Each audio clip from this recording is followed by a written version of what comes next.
la part de l'immigration dans l'économie aujourd'hui? Alors, on a une part des immigrés dans la population active qui ressemble assez largement à la part des immigrés dans la population générale, avec quand même de forts différentiels d'activité selon les origines migratoires. Si on regarde par exemple les nationalités les plus représentées parmi les titres de séjour actuellement en vigueur en France, on se rend compte qu'en 2017, on avait 42% des Algériens résidant en France de plus de 15 ans qui étaient chômeurs ou inactifs, soit un taux 3 fois supérieur à celui des Français.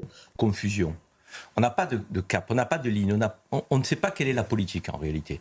Et j'ai envie de vous dire, ils sont aussi conscients qu'on a besoin d'immigrés et que si on n'en avait pas dans un certain nombre d'activités et de secteurs économiques, l'économie française peut-être ne pourrait pas fonctionner. C'est une question qu'on va peut-être poser à notre spécialiste, mais j'aimerais quand même faire le point aussi. On ne sait pas dire à nos compatriotes que nous avons besoin d'un certain nombre d'immigrés dans le pays.